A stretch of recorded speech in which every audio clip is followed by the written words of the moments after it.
नमस्कार दोस्तों, मेरा नाम सूरज है और आज हम लोग देखने वाले हैं एनटीए यूजीसी नेट ज्योग्राफी का क्वेश्चन पेपर, जो कि दिसंबर सन 2019 में ये पेपर हुआ था। 2 दिसंबर सन 2019 को ये एग्ज़ाम हुआ था। सेकंड मीटिंग में 2:30 से 5:30 बजे तक का ये मतलब सेकंड शिफ्ट में एग्ज़ाम हुआ था। जैसा कि मैंने इसके पहले शुरू जो 100 क्वेश्चन आए थे, इसमें से 50 क्वेश्चन मैंने ज्योग्राफी के पहले बता दिए हैं। बाकी हम आज 51 से 100 क्वेश्चन जो बचे हैं उसको हम देखने वाले हैं। अभी हम देखने वाले हैं, ठीक है। चलिए तो शुरू करते हैं। तो आ जाते हैं हम डायरेक्ट 43 पेज नंबर पे। 47 आप देख सकते हैं, 49 और ये 50 लास्ट क्वेश्चन जो मैंने बताया था, ठीक है। तो अब हम 51 क्वेश्चन देखने वाले हैं 51 से। तो ये कब का एग्ज़ाम का है, ठीक है, आप देख लें। ये कब का है? दिसंबर आपका 2019, ठीक है। दिसंबर 2019 का पेपर है ज्योग्राफी का। चलिए तो हम आज 51 से 100 क्वेश्चन पूरा पढ़ने वाले हैं। तो चलिए शुरू करते हैं। जो पहला प्रश्न है आप देखें, पहला जो प्रश्न पूछा गया है उसमें पूछा गया है कि रेड जेल की वास स्थान लेवेंसराम की अवधारणा के संबंध में निम्नलिखित में से कौन सा कथन सही है। तो आपको वो बताना है तो कौन सा कथन आपका सही है, ठीक है। इसमें 4 आपके कथन दिए गए हैं, इसमें से बताना आपका कौन सा सही होगा। तो ठीक है, तो आप देखें इसमें पहला जो कथन है वह क्या कह रहा है? यह वह भौगोलिक क्षेत्र है जिसके अंदर सजीव विकसित होते हैं, ठीक है। देखिए जैसे रेड जेल ने कहा है, जो रेड जेल ने वास स्थान को माना था वो एक जीव के रूप में माना था, राज्य को एक जीव के रूप में माना था। तो आपका पहला ऑप्शन सही हो जाएगा। और इससे रिलेटेड ही एक क्वेश्चन इसी पेपर में पूछा गया है, ठीक है। सेम क्वेश्चन, यही क्वेश्चन ही है जो पूछा गया है। तो आपका ए से वो सही हो जाएगा। जिसने पढ़ा होगा उसे पता होगा कि ये, ठीक है। और जो आपका कौन सा ऑप्शन होगा? फिर सी सही होगा, जिसमें कहा गया है वह मानव समाज जो किसी स्थानिक संगठन और उसकी भौतिक औस्थिति के बीच का संबंध है, ठीक है। तो जैसा कि आपको पता है कि जो रेड जेल है वो क्या थे? एक निश्चयवादी भूगोलवेत्ता थे, जिनका मानना था कि पर्यावरण मनुष्य को नियंत्रित करती है। तो अधिकतर इनका जो मुख्य जो फोकस रहा वो भौतिक को लेकर रहा या पर्यावरण को लेकर रहा, ठीक है। तो इन्होंने कहा कि मानव समाज और किसी स्थानिक संगठन और उसकी भौतिक अवस्था के बीच का संबंध है, ठीक है। तो इन्होंने हमेशा सामंजस्य स्थापित करने की बात की है पर्यावरण और मानव के बीच में, ठीक है। तो आपका दोनों ही ऑप्शन सही हो जाएगा। बाकी बी और डी गलत हो जाएगा, जिसमें बी में कहा गया है कि वह मनुष्यों की वह आर्थिक और सांस्कृतिक फिर से शुरू करते हैं, पढ़ते हैं। वह मनुष्यों की यह मनुष्यों की वह आर्थिक एवं सांस्कृतिक गतिविधि है जो वे अपने परिबद्ध क्षेत्र से बाहर करते हैं। ये गलत हो जाएगा। फिर जो चौथा इसमें डी दिया गया वह भू राजनीतिक सघना है जो राज्य की दृष्टि से स्थान स्पेस के अध्ययन करता है। तो ये दोनों गलत हो जाएंगे, एकदम साफ साफ गलत है आपका, ये दोनों गलत हो जाएंगे, ठीक है। तो ऑप्शन नंबर आपका 4 सही हो जाएगा, ठीक है। ऑप्शन नंबर 4 आपका सही हो जाएगा। और आगे बढ़ते हैं 52 52 पे आते हैं। 52 को देखते हैं। इसमें एक आपको चित्र बनाया हुआ है, आप देख सकते हैं, फिगर डायग्राम बना हुआ है। आप इसको बताना है कि ये किस मॉडल की व्याख्या करता है, ठीक है। तो आपको बताना है कि ये किस मॉडल की व्याख्या करता है। तो किस मॉडल की व्याख्या करता है? ये आपका सेंट्रल प्लेस, ठीक है। सेंट्रल प्लेस थ्योरी किसने दिया था? आपका क्रिस्टालर महोदय ने, ठीक है, क्रिस्टालर महोदय ने, जिसमें उन्होंने 3 के प्रतिमान माना, K3, K4, K7, ठीक है, ठीक है। बाजार, यातायात और, ठीक है, बाजार, यातायात और आपका प्रशासनिक इकाई के रूप में इन्होंने माना। तो ठीक है, ये ऑप्शन आपका 20 सही हो जाएगा। आगे बढ़ते हैं 53 पे देखते हैं। इसमें क्या हुआ है कि आपका कथन निष्कर्ष दिया गया है, आपको बताना कौन सा सही होगा। तो इसमें दिया पहला जो कथन है आपका, राज्यों के बीच संक्रामी होने के बताए भौगोलिक प्रदेशों के माध्य संक्रामी होते हैं, ठीक है। फिर से पढ़ते हैं इसको। सीमाएं राज्यों के बीच संक्रामी होने के बताए भौगोलिक प्रदेशों के मध्य संक्रामी होते हैं। तो ठीक है, ये आपका सही हो जाता है। ठीक है। और जो यह अपकेंद्रीय बल की अभिव्यक्ति है, ठीक है। तो ये अभिकेंद्रीय नहीं होता है, अपकेंद्रीय होता है, ठीक है। ये बाहर की तरफ बढ़ता है, ठीक है। तो ये आपका ऑप्शन कौन सा हो जाएगा? 3 सही हो जाएगा। ऑप्शन नंबर 3 हो जाएगा सही इसका, 53 का। आगे बढ़ते हैं। इसमें कहा गया है कि ज्वालामुखी उत्पत्ति समुद्र की सतह में लगभग 2500 फैदम या उससे अधिक गहराई पर निक्षिप्त होते हैं, क्या कहलाते हैं, ठीक है। तो आपको बताना है कि जो ज्वालामुखी जब उत्पत्ति होता है लगभग 2500 फैदम या उससे अधिक गहराई में, तो उसमें क्या कहलाते हैं? वो समुद्री निक्षेप कहलाते हैं, लाल मिट्टी कहलाते हैं, कैल्शियम युक्त पंख कहलाते हैं, या तो ठीक है, वो जो जब 2500 फैदम के नीचे होता है लगभग, तो उसमें क्या कहते हैं? वो लाल मिट्टी या लाल पंख जिसको कहते हैं, ठीक है, लाल मिट्टी कहलाते हैं, ठीक है। तो आपका ऑप्शन नंबर 2 सही हो जाएगा। सबसे गहराई में जब होता है, ठीक है, 2500 फैदम के आसपास, तो आप लाल मिट्टी होगा, उसका ऑप्शन सही हो जाएगा, ठीक है। आगे बढ़ते हैं। यदि किसी क्षेत्र में सबसे बड़े शहर की जनसंख्या आपका 10 लाख है, तो श्रेणी आकार नियम को पालन करते हुए चौथे सबसे बड़े शहर की जनसंख्या का आकार क्या होगा, ठीक है। तो इसका एक फार्मूला है, ठीक है, ठीक है, इसका फार्मूला है, उस आधार पे इसको निकालना होता है। तो आपको बताना है कि सबसे छोटे शहर का जो जनसंख्या वो कितना होगा, तो ठीक है। तो ये इसका कितना हो जाता है? चौथे सबसे, जो एक शहर होता है हर अगले शहर का 2 गुना होता है, ठीक है। एक शहर दूसरे शहर का 2 गुना होगा, तो आप करते जाएंगे तो आपका कौन सा आ जाएगा? चौथा आपका 25 हो जाएगा, ठीक है, 25,000 हो जाएगा, ठीक है। इसका यही फार्मूला होता है कि हर अगला जो शहर होता है उसका दुगुणित होता है, जो बड़ा शहर होता है उसका 2 गुना होता है। तो 25 हो जाएगा, 50 हो जाएगा, फिर उसका 75 हो जाता है, ऐसे करके इसके हो जाएंगे। तो लास्ट जो आपका होगा चौथा, क्योंकि 4 दिया गया है, तो वो 25,000 हो जाएगा, मतलब 2,50,000 हो जाएगा, ठीक है। आगे बढ़ते हैं। ऑप्शन नंबर 3 हो जाएगा इसका। आगे बढ़ते हैं। 56 देखते हैं। इसमें पूछा गया है, जो कथन दिया गया है 56 में, कि आहार श्रृंखला के अंत में आने वाले जीवों को अपना आहार प्राप्त करने के लिए काफ़ी बड़े क्षेत्र में भ्रमण करना पड़ता है, ठीक है। आहार श्रृंखला के अंत में आने वाले जीवों को अपना आहार प्राप्त करने के लिए बड़ी क्षेत्रों में भ्रमण करना पड़ता है। तो बिल्कुल ये सही हो जाएगा, ठीक है, क्योंकि उनकी संख्या कम होती है, तो ये सही हो जाएगा। और बी जो दिया गया, पादप से दूर श्रृंखला में ऊर्जा की मात्रा बढ़ती है, ठीक है, ये आपका गलत हो जाएगा, बिल्कुल गलत हो जाएगा। जैसे जैसे आप पादप श्रृंखला से दूर जाते हैं, आपका 1/10 हो जाता है, ठीक है। 1/10 का नियम सुने होंगे कि हर जैसे जैसे आप पादप से दूर जाएंगे उसमें 1/10 में कमी, ऊर्जा की कमी होती चली जाएगी, ठीक है। तो आपका कौन सा ऑप्शन हो जाएगा? ऑप्शन नंबर 3 सही हो जाएगा। ए सही है, लेकिन आर आपका गलत है, ठीक है। आगे बढ़ते हैं। अपर्दन की प्रक्रिया में विलयन के द्वारा पदार्थ का अपनयन या रिमूवल कहलाता है, ठीक है। अपर्दन की प्रक्रिया में विलयन के द्वारा पदार्थ का अपनयन रिमूवल कहलाता है, क्या कहलाता है आपको बताना है। तो क्या कहलाता है? संक्षारण, ठीक है।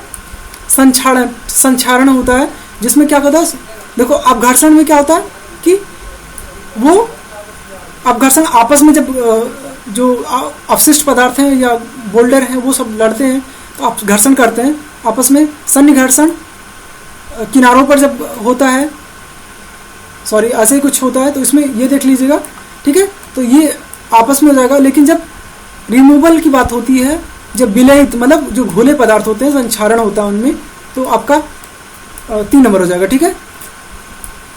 आपका ऑप्शन नंबर 3 हो जाएगा। आगे बढ़ते हैं, ठीक है। इसमें क्या दिया है? मार्केली, ठीक है।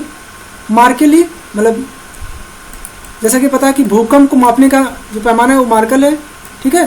तो मार्कल को जो उसमें स्केल दिए होते हैं, उसके मानक दिए गए कि वो किस स्केल पे क्या आपका दिखाता है, ठीक है। तो आपको बताना है कि किस स्केल पे क्या दिखाता है, ठीक है। तो आपका जो 6 नंबर, आप देखो सबसे अधिक कौन सा आपका है, सबसे न्यूनतम आपका कौन सा है इसमें से? प्रलयकारी, ठीक है। ये जो लास्ट है आप देख लेते हैं, ये विध्वंसक, ये प्रलयकारी, ठीक है, विनाशी फिर प्रलयकारी। तो जो आपका 8.1 होगा वो सर्वाधिक प्रलयकारी हो जाएगा, ठीक है, डी का 3 हो जाएगा, और जो ये विनाशकारी हो जाएगा आपका 1 हो जाएगा, ठीक है, सी का 2 हो जाएगा, और विध्वंसक कौन सा हो जाएगा आपका 4 हो जाएगा, और ए का हो जाएगा 2। तो ये आसान था, ठीक है। तो आपका ये ऑप्शन नंबर कौन सा हो जाएगा 58 का हो जाएगा 3 नंबर, ठीक है। ये आसान सा प्रश्न था। आगे चलते हैं, जैसा कि आप जानते हैं कि इसको ठीक है, चलो आगे बढ़ते हैं, फिर बताते हैं उसको जब भूकंप पढ़ेंगे। 59 नंबर क्वेश्चन पे पूछा गया है कि पेन प्लेन की अवधारणा निम्नलिखित में से किसने प्रतिपादित किया था, ठीक है। तो पेन प्लेन किसने किया था, क्रिकमय महोदय ने। देखिए क्रिकमय से भी रिलेटेड एक क्वेश्चन ऑलरेडी इसी पेपर में आ चुका है, ठीक है, जो कि मिलान करने वाला था, ठीक है। उसमें पूछा गया था क्रिकमय की किताब का नाम, याद रखिएगा कि इनकी बुक का नाम पूछा गया था इसी पेपर में, तो आप ध्यान रखिएगा। तो ऑप्शन नंबर आपका 4 सही हो जाएगा, पेन प्लेन, ठीक है। 59 का 4 हो जाएगा, ठीक है। आगे बढ़ते हैं। 60 नंबर, लंकासायर जो है सूती वस्त्र उद्योग की अवस्थिति के लिए अनुकूलतम मतलब अनुकूल कारक क्या है। सूती वस्त्र उद्योग के लिए उद्योग की अवस्थिति के लिए अनुकूल कारक क्या होता है, ठीक है। तो जैसा कि आपको पता है कि सूती वस्त्र के लिए क्या क्या चीज़ें आवश्यक हैं, अवस्थिति के लिए, किसी उद्योग की अवस्थिति के लिए क्या क्या चीज़ें आवश्यक होती हैं, तो उसमें बताना है कि अब जो लंकासायर है, इंग्लैंड का शहर है, जो कि सूती वस्त्र उद्योग के लिए बहुत फेमस है, तो उसकी अवस्थिति के कारण उसका जो अनुकूलतम कारक है, क्या क्या उसके कारक रहे हैं, ठीक है। तो क्या क्या कारक हैं उसके, ये बताना है आपको। तो आपका कौन सा हो जाएगा, ए हो जाएगा, नम और मीठा जल, ठीक है, और पर्याप्त मात्रा में कोयला की उपलब्धता, और व्यापारिक क्षेत्र, ठीक है, अटलांटिक व्यापारिक क्षेत्र। बैंकिंग और वित्तीय सेवाएं भी होती हैं, लेकिन ये किसी भी उद्योग की अवस्थिति के लिए उतना महत्वपूर्ण नहीं होता है जितना कि ये तीनों आपकी महत्वपूर्ण होते हैं, ठीक है। तो ये तीनों आपकी महत्वपूर्ण है, तो ऑप्शन नंबर आपका 3 हो जाएगा, 60 का 3 हो जाएगा, ठीक है। आगे बढ़ते हैं। 61 नंबर में आपको ये इसका डाटा दे दिया गया है, आप उसको उस पर पुट कर देंगे, मतलब रख देंगे, तो ये आपका आंसर आ जाएगा। तो 61 का क्या हो जाएगा आपका 3 नंबर हो जाएगा, ठीक है। ये आपको सॉल्व करना पड़ेगा, इसका आप आंसर बता रहे हैं, ये 3 हो जाएगा। Sigma y minus y bar equal to 0, ठीक है। आगे बढ़ते हैं। 62 में पूछा गया है कि निम्नलिखित में से कौन सा पादप बुद्धि हेतु एक आवश्यक बड़ा क्रोमोपोषक तत्व है, ठीक है। किसी भी पादप के लिए कौन सा पोषक तत्व आवश्यक है, किसी भी पादप के लिए, जो पौधों के लिए क्या सबसे अधिक आवश्यक होता है, तो वो बताना है आपको। तो सबसे अधिक क्या आवश्यक होता है, पोटेशियम, ठीक है। वृद्धि के लिए, पादपों की वृद्धि के लिए क्या आवश्यक होता है, कौन सा पोषक तत्व, तो वो है आपका पोटेशियम, ठीक है। इसलिए कहते हैं ना, जब खेतों में पोटेशियम और नाइट्रोजन का छिड़काव होता है, तो खासतौर से जब वृद्धि के लिए हम पोटेशियम, जिसे कहते हैं पोटास, जो खाद होती है, उसको हम डालते हैं, ठीक है। आगे बढ़ते हैं। 63 देखते हैं। इसमें पूछा कि भू अभिनीति को घेरे हुए दृढ़ भू भाग को कोबर ने क्या कहा, ठीक है। ये भी क्वेश्चन आया हुआ है ऑलरेडी, आपको ये बताना है कि इसमें से कोबर ने क्या कहा था, ठीक है। तो क्या कहा था, क्राइटोजोन, ठीक है। भू अभिनीति को घेरे हुए दृढ़ भूखंड को कोबर ने क्या कहा था। कोबर, जैसा कि आपको पता है कि पर्वत निर्माण से संबंधित इनका सिद्धांत था, ठीक है। तो आप उसने क्या कहा था, जो दृढ़ भूखंड था उसको क्या कहा था, मध्यमंडल को, मध्यपिंड को क्रोटोजोन, ठीक है। तो आपका एक नंबर सही हो जाएगा, ठीक है। इससे भी रिलेटेड 2 क्वेश्चन हो गए। तो ऐसे बहुत सारे क्वेश्चन जो कई बार आपके रिपीट हुए इसी पेपर में ही, उसी से रिलेटेड, तो इसलिए आप अच्छे से पढ़ें। आगे बढ़ते हैं। 64 नंबर क्वेश्चन देखते हैं। इसमें पूछा गया है कि निम्नलिखित में से कौन सा सक्रिय ज्वालामुखी विश्व के वितरण को सही ढंग से वर्णित करता है, ठीक है। सक्रिय ज्वालामुखी के बारे में बताना है, कौन सा सही ढंग से वर्णित करता है, तो कौन सा हो जाएगा आपका 4 नंबर, ठीक है। या समुद्री बेसिन के आसपास श्रृंखला बनाने को अभिमुख होते हैं, ठीक है। ये अधिकतर जो ज्वालामुखी होते हैं, जो आपके सक्रिय ज्वालामुखी होते हैं, वो अमूमन आपके क्या होता है, समुद्री बेसिन में आपको नज़र आते हैं। समुद्र और स्थल के किनारों पे ये अधिकतर आमतौर पे नज़र आते हैं। ठीक है, तो आपका ये सही हो जाएगा। जिसमें और बहुत सारे दिए हैं, जैसे युवा मोड़धार पर्वत श्रृंखला में पाए जाते नहीं, नदी बाढ़ में नहीं पाए जाते हैं, पुराने क्षैत पर, तो ये तीनों नहीं हो गए। ठीक है, ये तीनों आपके नहीं होंगे, लेकिन आपको चौथा, तो आसान सा ये प्रश्न था। ठीक है, आगे बढ़ते हैं। 65 नंबर क्वेश्चन वो देखते हैं। इसमें क्या कहा गया है कि 2011 की जनगणना के आंकड़ों के अनुसार निम्नलिखित राज्यों में से किसने भारत को समस्त जनसंख्या के उच्चतम प्रतिशत को अभिलिखित किया था। इसमें बताना है कि जनसंख्या के उच्चतम प्रतिशत कहां पे है। तो सर्वाधिक जनसंख्या प्रतिशत किसमें है, आपको जैसा कि पता ही है, तो किसमें है आपका उत्तर प्रदेश, जिसमें लगभग आपको 20 करोड़ से अधिक जनसंख्या यहाँ पर आपको निवास करती है। तो जैसा कि आपको वैसे ही पता है कि यहाँ पे जनसंख्या प्रतिशत भी अधिक है। आगे बढ़ जाते हैं। ये देखिए, इससे भी इस चैप्टर से बहुत सारे क्वेश्चन आ चुके हैं, और फिर से इससे एक क्वेश्चन और हो गया। लगभग ये 3 या 4 क्वेश्चन हो गए जो इस चैप्टर से ही टोटल आ चुके हैं। तो आप इसको ध्यान से पढ़िएगा। ठीक है, इससे पूछा गया है कि निम्नलिखित आरेख में उच्चादर्शी वक्र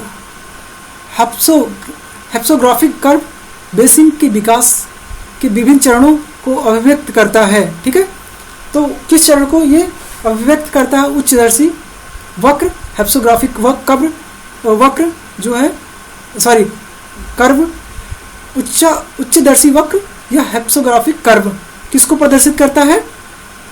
ठीक है, इसमें बताना है आपको, पिक्चर इसमें देख के बताना है कि वो किसको दिखाता है।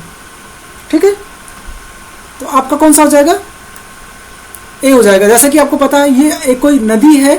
ठीक है, ठीक है, तो आप देख रहे हैं कि इसमें उच्चादर्शी वक्र, उच्चादर्शी मतलब अधिक जो हाईएस्ट पीक है वो किस पे है, तो ये देख सकते हैं कि ये, ठीक है, ए, तो आपका आंसर ए हो जाएगा। ठीक है, आगे बढ़ते हैं। ए मतलब पहला आंसर आपका सही हो जाएगा। आगे बढ़ते हैं। 67 नंबर क्वेश्चन देखते हैं। भारत में रैली फॉर वैली कार्यक्रम किस समस्या को उजागर करने के लिए आयोजित किया गया? रैली फॉर वैली किस समस्या के उजागर करने के लिए किया गया? तो वो किस था, क्या था? ऑप्शन नंबर 3, विस्थापित व्यक्तियों का पुनर्वास। ठीक है, रैली फॉर वैली ये बहुत सारे व्यक्तियों को जो डेवलपमेंट एरियाज में थे, जैसे वो चाहे वो हिली एरियाज में जहाँ पे डैम बनाए जा रहे हैं, या उन क्षेत्रों में, या ट्राइबल क्षेत्रों में जहाँ पे बहुत सारे वनस्पतियाँ हैं या खनिज पदार्थ हैं, तो उन क्षेत्रों में व्यक्तियों को निकाल के और दूसरे क्षेत्र में ले जाया जा रहा है। लेकिन विशेष तौर से ये रैली फॉर वैली था, जो वैली क्षेत्र में ये कार्यक्रम चलाया गया था। ऐसे ही बहुत सारे क्षेत्रों में भी होता है जहाँ पे लोगों को निकाल कर विस्थापित किया जाता है, लोगों को दूसरे जगह पे लाया जाता है। तो आपका ऑप्शन नंबर 3 हो जाएगा। आगे बढ़ते हैं।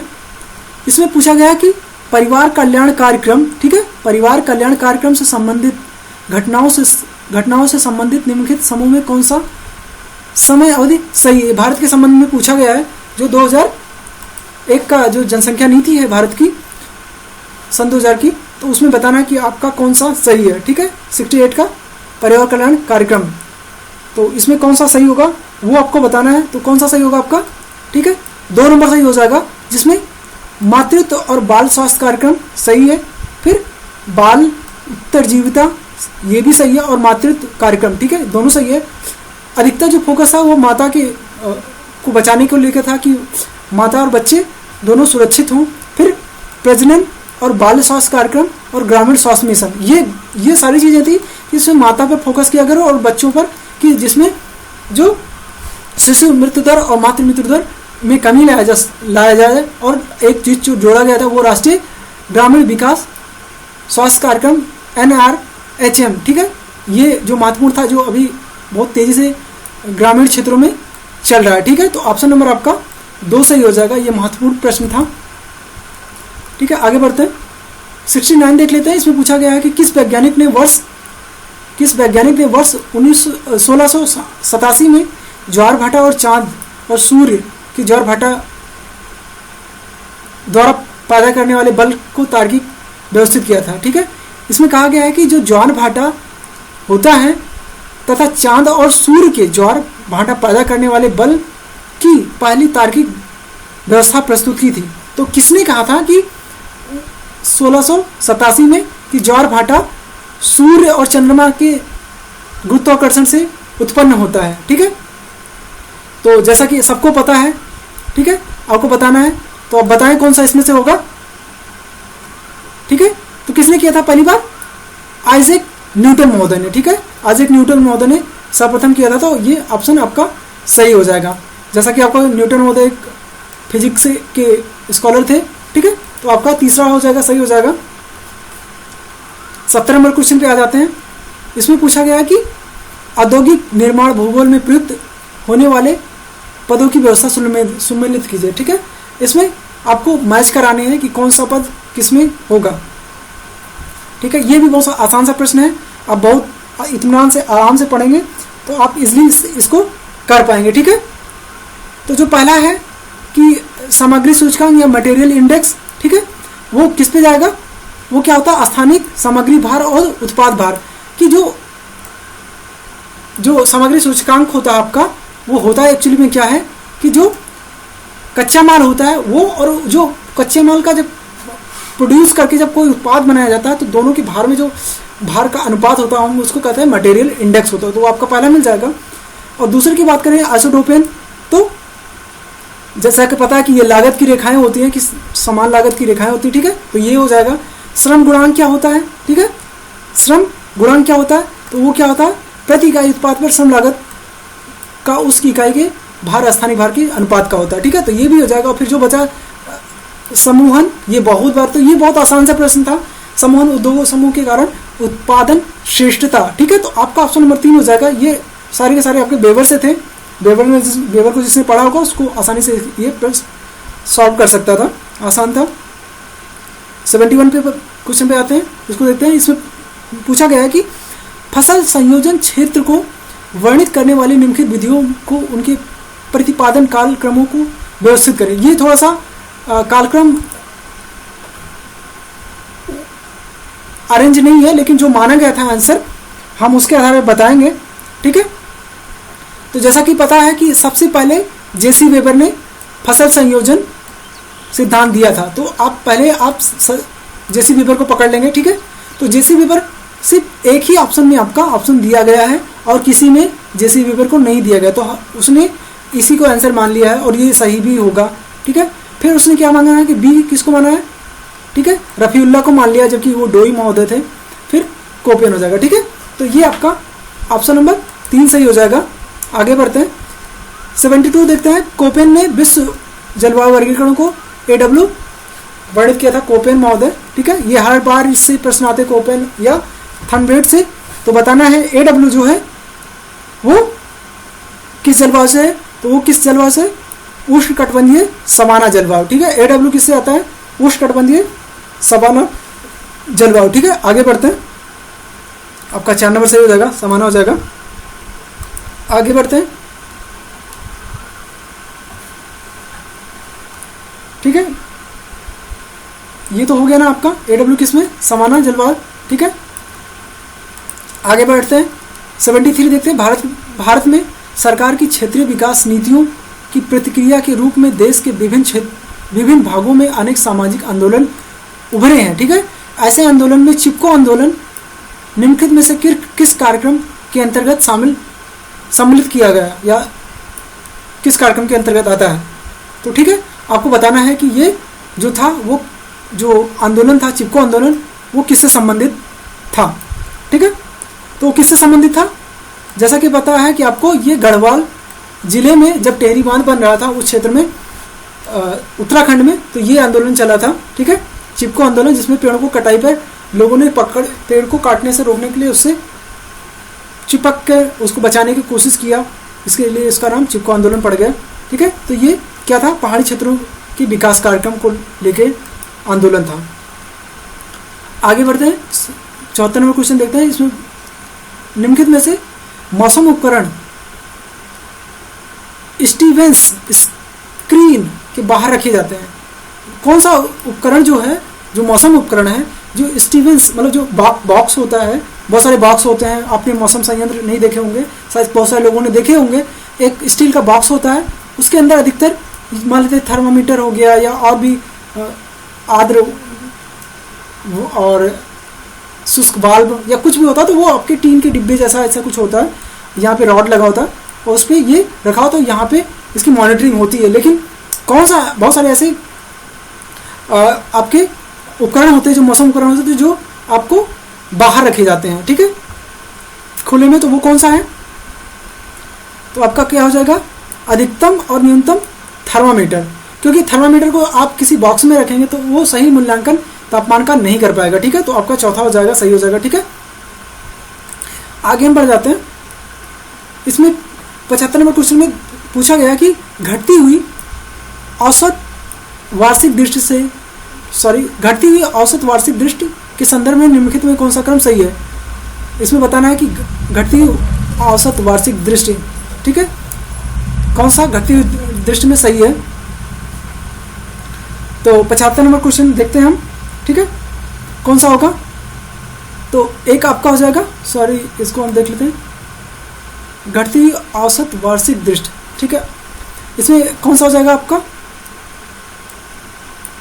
इसमें समझ में तो नहीं आ रहा, लेकिन ठीक है हम चलो बता देते हैं। इसमें असम, फिर बिहार, उत्तर प्रदेश, फिर आपका हरियाणा सही होगा। तो ऑप्शन नंबर इसका 2 सही हो जाएगा। औसत, घटती हुई औसत वार्षिक दृष्टि, औसत वार्षिक दृष्टि के संदर्भ में निम्नलिखित में कौन सा सही होगा? ठीक है। ओह सॉरी, ठीक है। इसमें पूछा घटती हुई औसत वार्षिक वृष्टि, वृष्टि मतलब रेनफॉल, ठीक है, मैं गलत पढ़ लिया, ठीक है। रेनफॉल ये बहुत आसान हो जाता है, ये मैं इसको बता देता हूँ, रेनफॉल, ठीक है। जैसा कि आपको पता है कि जो भारत का मैप है, मान लेते हैं ये मैप है भारत का, ये ऐसे भारत का मैप हो गया, ठीक है, कुछ मान लेते हैं ऐसे। तो जैसे जैसे आप अंदर की तरफ जाएंगे, पूरब की तरफ बढ़ेंगे, आपका वर्षा की मात्रा जो है वो घटती जाएगी। तो चाहे जो भी दिया हो, तो देख रहे हैं असम, बिहार, उत्तर प्रदेश और हरियाणा, फिर पंजाब। तो जैसे जैसे आप आंतरिक भागों में जाएंगे, आपका वर्षा का अनुपात घटता जाएगा, ठीक है। तो आगे बढ़ते हैं, 76 देख लेते हैं। निम्नलिखित में से किसने भूगोल को कोरोलॉजिकल साइंस कहा था? तो किसने कहा था? ये बहुत आसान सा प्रश्न है और बहुत बार ही पूछा गया है ये। तो कौन से हो जाएंगे? हेटनर। इससे भी कोरोलॉजी साइंस से रिलेटेड एक प्रश्न आ चुका है इसी पेपर में भी, तो आप देख लेंगे। तो ये कौन सा हो जाएगा? हेटनर महोदय का हो जाएगा, सही हो जाएगा, जिसने कोरोलॉजिकल साइंस के रूप में परिभाषित किया था। उन्होंने कहा था भूगोल एक क्षेत्र विवरणीय विज्ञान है, ठीक है। 77 में क्वेश्चन देखते हैं। इसमें कहा गया है कौन सा प्रकाश संश्लेषण की प्रक्रिया का आवश्यक भाग नहीं है? कौन सा प्रकाश संश्लेषण की आवश्यक प्रक्रिया का आवश्यक भाग नहीं है? तो कौन सा नहीं है, ठीक है, आपको बताना है कौन सा नहीं है। तो कौन सा नहीं है? नाइट्रोजन नहीं है, क्योंकि प्रकाश, सूर्य का प्रकाश तो होता ही, कार्बन डाइऑक्साइड होता है, पानी होता है, तो इन्हीं तीनों से मिलकर आप प्रकाश संश्लेषण में वो अपना भोजन बनाते हैं। नाइट्रोजन की उतनी आवश्यकता उस समय नहीं होती, ठीक है। तो आपका ऑप्शन नंबर 3 हो जाएगा, ऑप्शन नंबर 3 सही हो जाएगा, ठीक है। आगे बात करते हैं 78 पे, कौन से मानदंड, ठीक है, मानदंड टर्नेडो के वर्गीकरण के लिए फुजीटा पैमाने के आधार है, ठीक है। फुजीटा जो है वो क्या होता है? टर्नेडो की तीव्रता को मापने के लिए हम भूकंप में क्या करते हैं? मार्केल है, ठीक है, मार्केटर है, वैसे ही सॉरी मार्केल ही है, तो वैसे ही टर्नेडो को फुजीटा पैमाने पर मापते हैं। तो इसमें बताना है कि उसका आधार क्या है, ठीक है। तो उसका आधार क्या होगा? जैसा कि बताया टर्नेडो जो है उसका जो होता है वो वायु की गति उसमें बहुत ही तीव्र होती है। तो इसमें क्या होता है, ठीक है, उसमें क्या होता है कि वायु की गति को नापा जाता है और फिर उसके बाद संबंधित संपत्ति का नुकसान कितना हुआ, तो ये दोनों चीजें इसमें अनुमानित की जाती हैं। तो ऑप्शन नंबर आपका 3 सही हो जाएगा, ठीक है। सी और डी, 78 का सी और डी दोनों सही होगा, ठीक है, मतलब आपका 3 नंबर सही हो जाएगा, जिसमें वायु की गति और संपत्ति नुकसान नापते हैं टर्नेडो में, ठीक है। आगे बढ़ते हैं, 79 देख लेते हैं। इसमें यह कहा गया कि यह विचार किसने दिया था कि एक हिमयुग था जिसके दौरान उत्तरी यूरोप का अधिकांश हिस्सा हिमाच्छादित था। हिमयुग बताना है कि उत्तरी हिस्सा हिमाच्छादित था। तो ये आसान सा प्रश्न है, जो जियोमॉर्फोलॉजी का फर्स्ट चैप्टर जिसने पढ़ा होगा, पहला पहला ही 7th सिंह की किताब का पहला ही जो चैप्टर है उसने जिसने पढ़ा होगा ये आसानी से कर लेगा, ठीक है। इसमें साफ साफ ही दिया गया है, तो वो कौन सा होगा, एल अगासीज महोदय ने, ठीक है। ये बहुत सारे लोगों का गलत भी हुआ होगा, ठीक है, वो डेविस और पेंक लगाए होंगे, लेकिन ऑप्शन आपका क्या होगा, सही होगा एल अगासीज महोदय, ठीक है, दूसरा सही जाएगा हो जाएगा, ठीक है। जिसने क्या कहा था, जो हिमयुग था उत्तरी यूरोप में अधिकांश हिस्सा हिमाच्छादित था, तो किसने कहा था, एल अगासीज महोदय ने। तो ऑप्शन नंबर 2 सही हो जाएगा। 80 देखते हैं, 80 में कहा गया है, 80 क्वेश्चन में कि भूभाग से समुद्र के लिए कौन सा अनुक्रम सही है, ठीक है, कौन सा अनुक्रम आपका सही है, तो ये बताना है आपको। तो कौन सा क्रम सही है देख लेते हैं। तो पहले क्या होता है, महासागरीय सेल्फ होते हैं, ठीक है, आपका ये मान लेते हैं ऐसे स्थल है, फिर आपका ये जल वाला भाग हो जाता है, जल करके, ठीक है। तो जो ये किनारे वाला भाग होता है ये आपका सेल्फ हो जाता है। फिर आगे बढ़ते हैं तो ये ढाल वाला हो जाता है, महाद्वीपीय ढाल हो जाता है। फिर और जब अंदर जाते हैं तो ये आपका क्या हो जाता है, महासागर समुद्री मैदान। और जब और नीचे और आगे बढ़ते हैं हम तो वहाँ पे बहुत सारी खाइयाँ मिलती हैं, तो ये आपका महासागरीय खाई। तो ऑप्शन नंबर आपका 80 का 2 हो जाएगा, ठीक है। तो 80 का 2 हो जाएगा, ठीक है, ये इसका सही क्रम है। आगे बढ़ते हैं, 81 नंबर पे आ जाते हैं। जम्मू कश्मीर राज्य में अवस्थित हिमालय के पर्वत श्रृंखलाओं की ऊंचाई के आधार पर घटते क्रम में उत्तर पूर्व से दक्षिण पश्चिम बताइए, ठीक है। ये बहुत बार क्वेश्चन प्रीवियस ईयर में पूछा गया है, ठीक है, बहुत बार पूछा गया है, तो आपको बताना है तो इसमें से कौन सा होगा, ठीक है। तो सबसे ऊपर जो आपका होता है लद्दाख हो जाएगा, फिर जास्कर हो जाएगा, पीर पंजाल, फिर आपकी शिवालिक श्रेणी नीचे हो जाएगी, ठीक है। तो ये आपका आसान सा प्रश्न था, ठीक है, ये ऊंचाई के आधार पे हो जाएगा। तो आपका लद्दाख, जास्कर, पीर पंजाल और शिवालिक हो जाएंगे, ठीक है। तो आपका 3 नंबर ऑप्शन आपका सही हो जाएगा। आगे बढ़ते हैं, 82 देखते हैं। 82 में कहा गया है वह वह किसने कहा, यह परिकलित किया था कि पृथ्वी की परिधि 2500 मील है। ये तो बहुत आसान सा प्रश्न था, किसने कहा था आपको बताना है। तो वो किसने कहा था, एरिटोस्थेनीज, जो कि भूगोल के फादर है, ठीक है, फादर ऑफ जियोग्राफी। एरिटोस्थेनीज, उन्होंने 2500 माइल माना था उसकी पृथ्वी की परिधि। जो थॉट में हम पढ़ते हैं तो उसमें आसानी से मिल जाता है। अब 83 नंबर जो है वो कथन निष्कर्ष है। इसमें बताना है कि कौन सा कथन निष्कर्ष इसमें सही होगा, ठीक है। 83 का बताना है। चलिए, फिर जो रेले प्रकीर्णन प्रकाश को नीले रंग के लिए उत्तरदायी है, एकदम सही है, बिल्कुल सही है ये, ठीक है। जो नीला आकाश दिखता है उसको इसका कारण है रेले प्रकीर्णन के कारण वो आकाश हमें नीला दिखाई देता है। रेले प्रकीर्णन तब घटित होता है जब वायुमंडलीय कणों का व्यास विकिरण की तरंग दैर्घ्य की तुलना में कम होता है, बिल्कुल सही, ठीक है। तो आपका ए सही हो जाएगा, सही व्याख्या भी करता है, क्योंकि ये तो बता रहा है क्यों नीला दिख रहा है, और ये भी बता रहा है, अभी नीचे वाला जो कथन है ये तर्क दे रहा है वो नीला क्यों दिखता है, ठीक है। तो आपका ये इसकी व्याख्या कर रहा है, तो आपका ऑप्शन नंबर 1 सही हो जाएगा, ठीक है। आगे बढ़ते हैं, 74 पे आ जाते हैं, जिसमें जियोपॉलिटिक किसने सृजित किया। जियोपॉलिटिक जो शब्द है वो किसने किया था वो बताना है। तो किसने किया था, जैलन महोदय ने। इसमें कैलन लिखा हो, वो इंग्लिश में आप पढ़ेंगे तो जैलन महोदय। ये इस 2018 में भी ये प्रश्न आ चुका ऑलरेडी, ठीक है। तो आप कंफ्यूज मत होइएगा, ये ऑप्शन नंबर आपका 2 सही हो जाएगा, जैलन महोदय, ठीक है। आगे बढ़ते हैं और इसमें मिलान वाला क्वेश्चन है, ठीक है। इसमें आपको मिलाना है कि कौन सा ऑप्शन सही होगा, ठीक है। चलिए अब तो मिलाते हैं। नियोजोइक जो नवजीवन है वो किस में आएगा, प्लेस्टोसीन, सॉरी फिर से मिलाते हैं। नियोजोइक या नवजीवक प्लेस्टोसीन युग, ठीक है। और फिर मेसोजोइक किस में जाएगा, जुरासिक युग, ठीक है। सेनोजोइक किस में हो जाएगा आपका मियोसीन, और पेलोजोइक या पूराजीव किस में हो जाएगा आपका सिल्यूरियन, ठीक है। तो ऑप्शन नंबर आपका 4 सही हो जाएगा, ठीक है। तो आप ये इससे याद करिएगा कि जो आपका मेसोजोइक है जुरासिक युग, ठीक है, ये बहुत बार हमेशा यूज होता है, तो याद रखिए 1-2 इसमें से आपको याद होने चाहिए था। और आपका नियोजोइक या नवजीवन प्लेस्टोसीन युग, ठीक है, हिमालय से रिलेटेड है। तो आप ये 2 चीज़ें आपको याद होनी चाहिए, ठीक है, तो आपके सही हो जाएंगे। कुछ चीज़ें आपको याद जरूर होनी चाहिए, कोशिश करें कि सारा कुछ याद हो, ठीक है, तो इसका 4 हो जाएगा। आगे बढ़ते हैं, 86 नंबर क्वेश्चन देखते हैं। इसमें पूछा गया भारत के किस भाग में दंडीकरण प्रदेश स्थित है, ठीक है, तो कहाँ पे स्थित है ये बताना है। तो आपका दंडीकरण प्रदेश ये आपको देखिए ये किस में है, ये आपका जो संसाधन प्रदेश है उसके आधार पर पूछा गया, ठीक है, ऐसे मत खोजिएगा कि हम लोकेशन के आधार पर बता रहे हैं, ठीक है। ये संसाधन प्रदेश जो भारत को बांटा गया है कितना 9, जिसमें 3 प्रमुख और 9 उप प्रमुख में बांटा गया, ठीक है। तो उसमें बताना था कि दंडीकरण किसमें होगा, ठीक है, तो किसमें है, दक्षिण पूर्व हो जाएगा, ठीक है।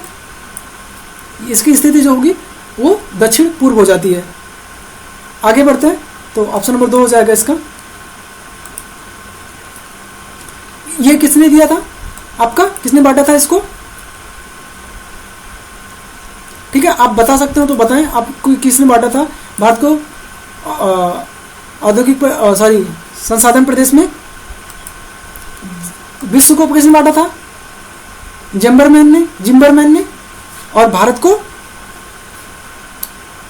पी सेन गुप्ता ने, ठीक है, पी सेन गुप्ता, पीस याद करिएगा, पी सेन गुप्ता, ठीक है, पी सेन गुप्ता याद रखिएगा। चलो आगे बढ़ते हैं, पी सेन गुप्ता ने किया था। 87 पे आ जाते हैं, इसमें कथन निष्कर्ष दिया गया है 87, आपको बताना है कि कौन सा होगा 87।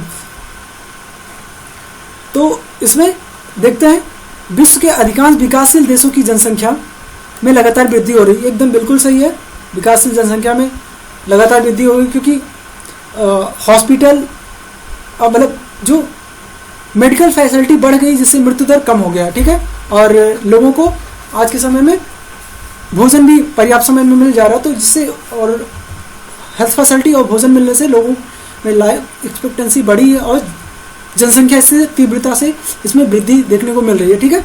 और जो दूसरा तर्क इसमें विकासशील देशों में घटती हुई जन्म दर और उच्च मृत्यु दर दर्ज की गई, तो ये बिल्कुल गलत हो जाएगा, ठीक है। मृत्यु दर बिल्कुल उच्च नहीं है विकासशील देशों में, ठीक है, वो दोनों ही कम हुई है, ठीक है, जो जन्म दर उच्च हुई है लेकिन मृत्यु दर कम हुई है, ठीक है। तो ऑप्शन नंबर आपका 3 सही हो जाएगा, 87 का 3 हो जाएगा, ठीक है। आगे बढ़ते हैं, 88 निम्नलिखित में से कौन सा सुमेलित नहीं है, मतलब कौन सा गलत, मतलब सही मिलान नहीं है, ठीक है, कौन सा सही मिलान नहीं है 88 का बताना है। तो वो कौन सा नहीं होगा, नंबर 1 ये लातूर, जैसा कि देखिए ये बाढ़ का मैदान बिल्कुल नहीं है।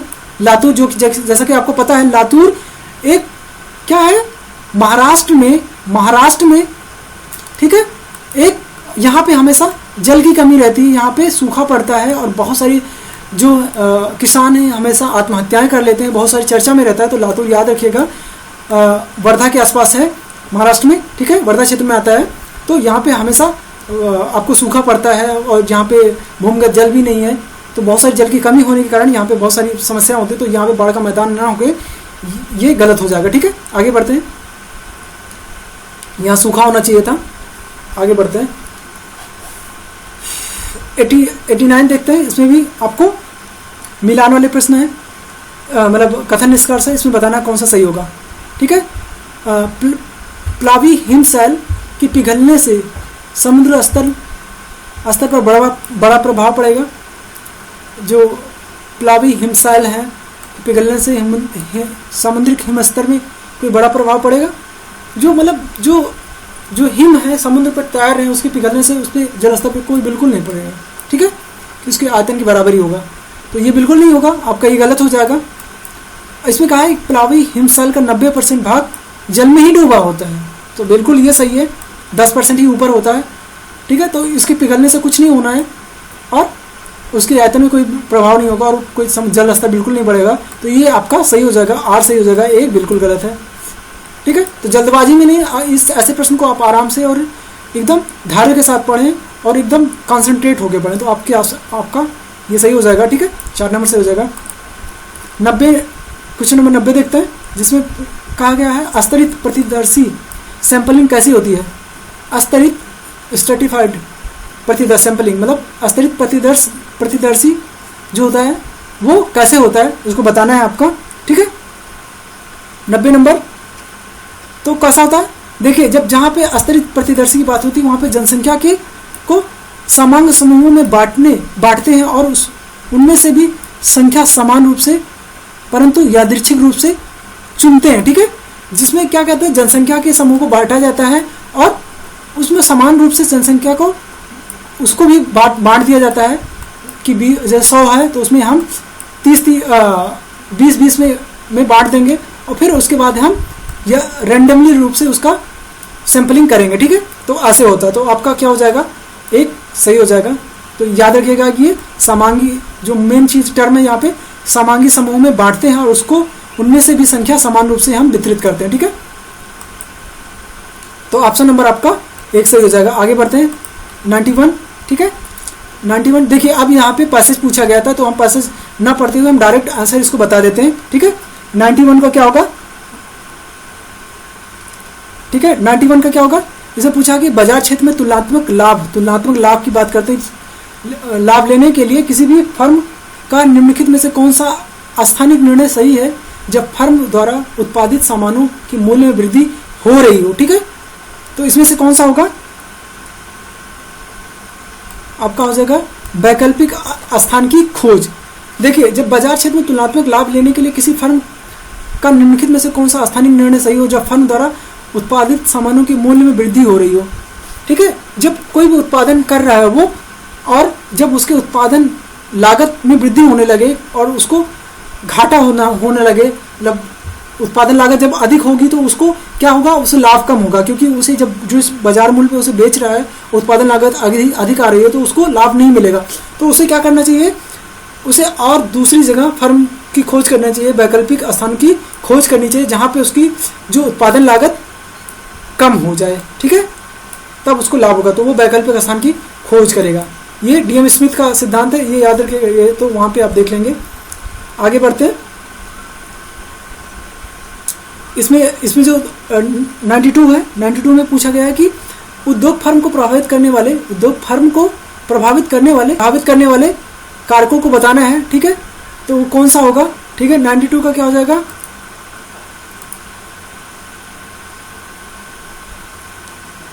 ढुलाई लागत में परिवर्तन, ठीक है। ढुलाई लागत में परिवर्तन 90। अब चलिए 93 का बता देते हैं। 93 आप प्रश्न पढ़ लीजिएगा, निम्नलिखित में से कौन सा क्षेत्र किसी बाजार क्षेत्र में सामान की बिक्री के लिए स्थानिक संदर्भ में सही होगा, कौन सा सही होगा। 93 देख लेते हैं। 93 का कौन सा हो जाएगा, आपका एक हो जाएगा, ठीक है। मैं बाद में इसको एक्सप्लेन कर दूंगा क्योंकि वो जो कर्सर है वो काम नहीं कर रहा अभी, तो हम उसको लास्ट में बाद में बताते हैं, हम इसको एक्सप्लेन कर देंगे, बस आंसर आपको बता दे रहे हैं। बाजार क्षेत्र के अंतर्गत किसी फर्म की लागत और राजस्व के बीच के संबंध के संदर्भ में निम्नलिखित में कौन सा सही होगा, ठीक है। 94 का तो कौन सा सही होगा, आपका ऋणात्मक होगा, ठीक है। आगे बढ़ते हैं 95 देख लेते हैं। इसमें पूछा गया बाजार क्षेत्र के अंतर्गत मांगी गई मात्रा के संबंध में पूर्ण डिलीवरी लागत या संयंत्र लागत और पूर्ण आपूर्ति लागत का योग की निम्नलिखित में कौन सी प्रवृत्ति सही है। 95 का कौन सा हो जाएगा, आपका घटती हुई, ठीक है। आगे बढ़ते हैं। अब इसमें चक्रवात से पूछा गया था। 96 का देख लेते हैं। निम्नलिखित में से किस देशांतर पर उष्णकटिबंधीय तूफान का रुख उत्तर दिशा की ओर और उत्तर अटलांटिक की ओर मुड़ जाती है और संयुक्त राज्य अमेरिका को छोड़ देता है, ठीक है। तो किस में बढ़ जाता है, ये मुड़ जाता है 40 डिग्री पश्चिम में, ठीक है, वेस्ट में, ठीक है। आगे बढ़ते हैं। निम्नलिखित स्थानों में से कौन सा कथन सही है, ठीक है। इसमें बताना है कौन सा सही होगा। 97 का तो कौन सा सही होगा, आपका A और B, मतलब A आपका ऑप्शन सही हो जाएगा और B आपका ऑप्शन सही हो जाएगा, ठीक है, दोनों सही हो जाएंगे। आगे बढ़ते हैं। 98 निम्नलिखित कथनों में से चक्रवात की कौन सा सही नहीं है, ठीक है। कौन सा सही नहीं है आपको बताना है, तो कौन सा सही नहीं है 98 का, 2 आपका सही नहीं है, ठीक है। B सही नहीं है, ठीक है। जो उष्णकटिबंधीय चक्रवात कटिबंधीय क्षेत्र के विनाशकारी खतरे नहीं होते हैं, ठीक है, खतरा होता है, बिल्कुल होता है, ठीक है, तो वो सही नहीं होगा। और 99 देख लेते हैं कौन सा होगा। इसमें पूछा कि दबाव सघन होकर उष्णकटिबंधीय तूफानों में परिवर्तन हो जाते हैं और जैसे ही वो पार करते हैं क्या होता है। 99 का 3 हो जाएगा, अटलांटिक महासागर को पार करते ही, ठीक है। आगे बढ़ते हैं। 100 नंबर, इसमें पूछा गया है कि निम्नलिखित में से वर्ष का कौन सा विशिष्ट समय में अधिकतम उष्णकटिबंधीय चक्रवात आते हैं। तो ये बताना है कि अधिकतम चक्रवात वर्ष के किस समय में आते हैं। ठीक है, तो किस में आते हैं, आपके जून से नवंबर, 1 जून से 30 नवंबर तक आते हैं। ठीक है, तो ये आपके सारे प्रश्न हो गए। ठीक है, तो ये मैंने एनटीए यूजीसी ने ज्योग्राफी दिसंबर 2019 के सारे क्वेश्चन बता दिए हैं। पहले मैंने इससे पहले मैंने 1 से 50 क्वेश्चन बताए थे और दूसरे वीडियो में, आज के वीडियो में मैंने 51 से 100 क्वेश्चन बता दिए बाकी।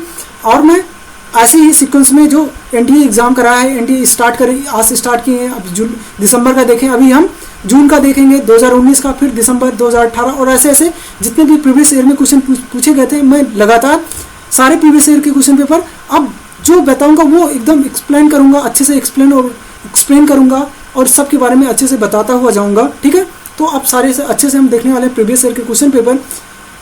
तो देखने के लिए थैंक यू।